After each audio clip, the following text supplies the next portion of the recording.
João, você hoje é coordenador geral das divisões de base aqui do Palmeiras. E, pô, o Palmeiras tem revelado muita gente, cara, é impressionante. Parece que é uma coisa contínua, né? Todo ano surge gente, surge gente, surge gente. E muitos jogadores que estão em clubes diversos, na Europa, a grande joia, né, que é o Endrick, né? Sim. Como é que foi esse processo?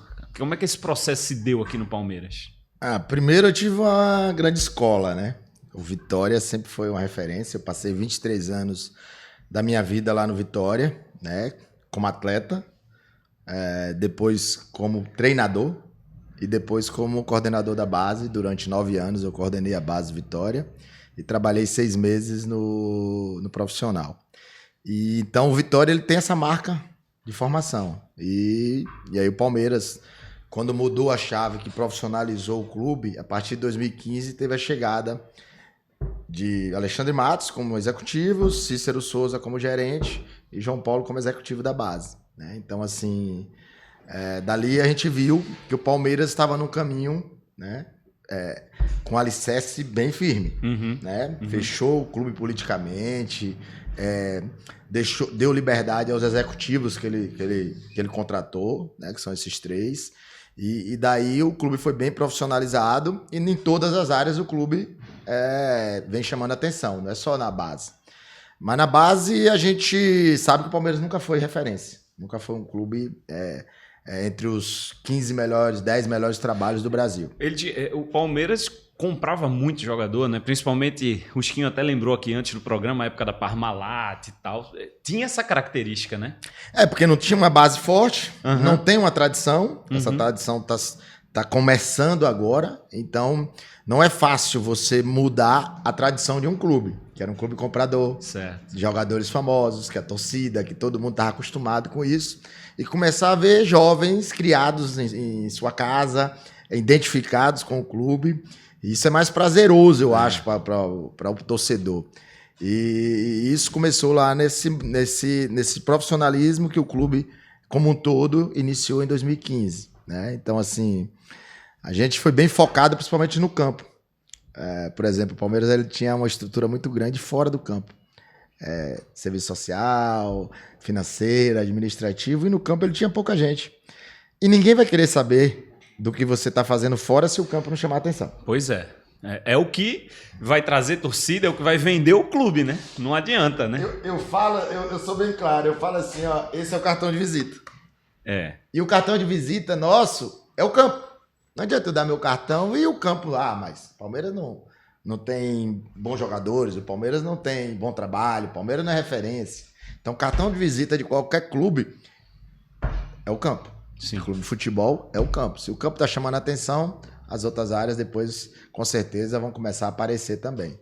Então, a gente focou muito nisso, a gente entrou principalmente na captação, né? Eu falo o seguinte, bons captadores e bons treinadores, é fácil depois ter bons resultados. Então, se você tiver essas duas áreas aí, independente, no Vitória a gente tinha um campo para treinar. E 7 categorias. Independente Caramba. de estrutura, independente de financeiro, do que você tem, da marca do seu clube. Se você não tiver pessoas boas nessas duas áreas, você não forma jogadores, você não chama atenção. Você montou toda essa estrutura, né? Como é que foi montar essa rede de captação? Onde vocês têm gente, olheiro, enfim? Como é que funciona essa rede de captação? Por incrível que pareça, o Palmeiras é um dos menores em termos de quantidade de captadores dos clubes. Dos menores, que eu falo assim, tem 7 captadores. Tem clubes que tem 40, 20, 30. Só no Brasil, não? Só no Brasil. Tá. Só que a gente tem muito contato. Por exemplo, eu sou do Nordeste, eu tenho treinadores que eu trouxe de lá, e aí a gente tem muito contato com o pessoal de lá, dos projetos, dos times. E aí também, além de você ter bons profissionais, você tem que ter boas pessoas. Tratar bem, simpatia. Isso faz com que quando o cara tenha um bom jogador, ele te ligue, né? Então, assim, a gente tem muito contato, mas não tem muito em quantidade de captadores.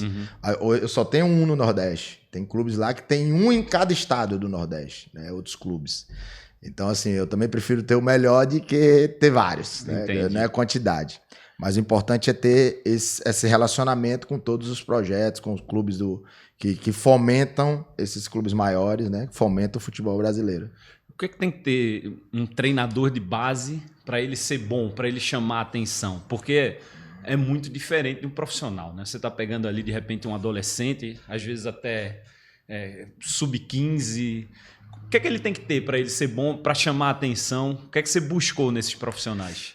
Primeiro, a forma do clube. Então, ele trabalha para o clube, ele não trabalha para ele. Né? Então, assim, quando ele forma o jogador, o processo principal é a formação do atleta, não é o título. No profissional, se você perder 3, 4 jogos, você pode estar na rua. Então, primeiro é o resultado no profissional. Sim. Aqui é o contrário. Eu já demiti treinadores aqui e fiz algumas trocas com treinadores super campeões, que ganhou tudo. Só que já estava saindo um pouco do processo. E aqui o nosso foco é sempre primeiro formar. Ganhar é uma consequência. E no nosso case de base, né, que a gente tem aqui, que é tipo uma bíblia, a gente fala, chegar entre os 4, em 50% dos torneios, não é nem 100%. Né? Então, assim, ele tem que entender que ele trabalha pro clube, ele não trabalha para ele. A partir do momento que ele começa só formar aquele time, ter um time competitivo para aparecer, acontece o que eu já fiz aqui, eu saí da competição. Tirei o time da competição porque ele estava formando o time. E aí, uma competição que a gente podia sair, que a gente que organizava, para ele aprender. Então, a primeira coisa que o treinador de base ele tem que entender é ele trabalha para o clube, ele não trabalha para ele. E o clube tem suas diretrizes, tem seus processos de o que ele quer e onde ele quer chegar. E aqui a gente é bem claro, né, nessa situação. Só que é um olhar diferente, aí agora falando tecnicamente, de saber que o menino passa por todo aquele processo que a gente passou. Puberdade, estirão. A gente não perdeu o Davi Luiz por uma situação que alguém viu. Porque ele estava dando aquele estirão, aí dor no joelho, dor no quadril, perde rendimento, você manda embora. Ele vai vencer em outro lugar. Então, assim, quando você é treinador de base, você tem que enxergar muito isso. Ó, o menino está passando por essa fase. É a mesma coisa comportamento. Eu não posso conversar com um menino que errou com a idade que eu tenho hoje. Eu tenho que ir para a idade dele. Entendi. Com 17 anos a gente fazia besteira. Pô! Quem diga a base lá do Vitória na época, engessava o pé para ir para a micareta da minha cidade. Entendi. Eu ia. Então, assim, eu tenho que entender que eu vou tentar educar, vou às vezes puni-lo, mas não vou descartar. Não vou jogar ele fora porque ele errou. E às vezes a gente olha e hoje quer falar com um menino, a gente fala com a cabeça que a gente tem hoje. Aí não dá. Ele é adolescente. Ele tem, eu brinco que eu falo isso com o meu ex-presidente, Gabriel Menino, Patrick de Paula, aprontaram aí depois da Libertadores lá, ganhou do Santos a primeira. Seus filhos, eu falei, imagine, a gente com 19 anos, em ebulição, os hormônios, um bocado de mulher atrás da gente, cheio de dinheiro no bolso, famoso. Ave Maria. Faz parte eles errarem. Vamos corrigir? Vamos. Vamos tentar educar, se não vamos multar? Vamos.